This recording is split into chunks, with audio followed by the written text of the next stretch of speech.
America's top military leaders agree. The world is quickly becoming more dangerous and unstable.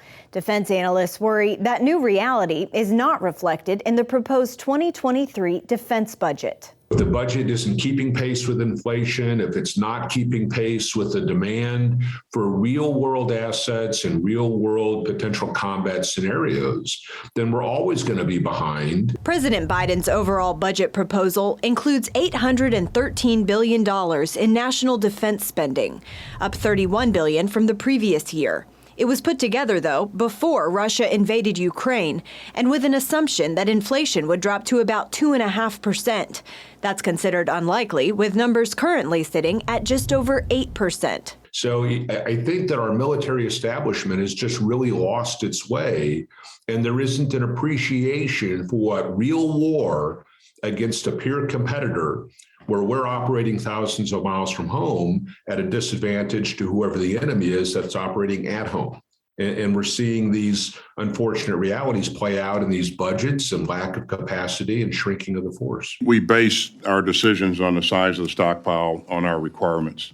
And, as we look around at our global requirements to support our plans, we believe that the stockpiles are adequate. The Pentagon's mission for the new budget request includes operating under a divest to invest strategy. That means cutting certain programs now to invest in modernization that will hopefully pay off later. The Navy, for example, wants to retire 24 ships, a move that would shrink its fleet to just 280 ships over the next 5 years. We won't increase the size of the fleet any more than one ship per year for the next 30 years.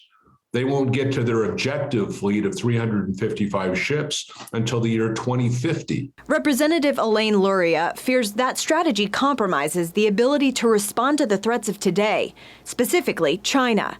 In 2021, Admiral Philip Davidson, the outgoing Indo-Pacific commander, predicted China would be in a strong position to attack Taiwan when the U.S. fleet is now set to be at its weakest. He testified to the Senate that it's very likely that China could try to take Taiwan by force in the next 6 years, now 5 years. And so the idea that we're going to take a risk and really shrink the size of the Navy during this most vulnerable window is just not acceptable to me. Last year, Congress was able to step in and boost defense spending. Luria hopes that can happen again. If you think about, during the Cold War, during the Reagan administration, the defense budget was 5 to 6% of GDP. Right now, we're at about 3.6%. So, based on the threats that we have in the world, really think we need to start, pushing that up. I'd like to see us get to 5% of GDP, which would be, on the order of about $1 trillion. The Navy isn't the only branch experts worry is headed in the wrong direction. The Air Force is asking Congress to retire 150 aircraft, with plans to add only 82 new planes. And the Army seeks to cut 12,000 soldiers from its ranks. Caitlin Burke, CBN News, Washington. Well, we should be alarmed by this, and we should be alarmed by inflation. But let me point out yet another fact, and that is, as our budget deficit increases and interest rates increases, then the amount of the federal budget that goes for interest payments increase. Right now, it's at $300 billion a year. So our military budget, roughly $800 billion. That within 5 years is going to turn into $450 billion in interest payments. At what point in time are our interest payments going to exceed our military budget? At what point in time is it sustainable to keep running budget deficits? New money theory, which is what the U.S. government has been relying on, and everyone in Congress seems to have bought into it, only works when interest rates are near zero. So when you borrow money and you're essentially printing money, you're printing it for free because you're taking out dollars right now and you're not having to pay any interest on it.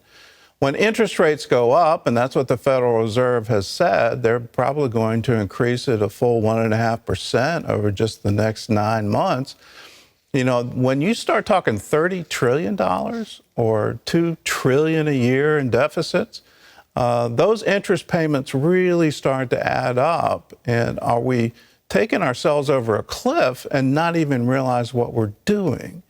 What's the economic theory driving these things, and do they understand these interest payments are going to be unsustainable real quick, not 10 years from now, 20 years from now, but within 5 years? When you're starting to talk $500 billion in interest, that's real money. And I don't know any government that can afford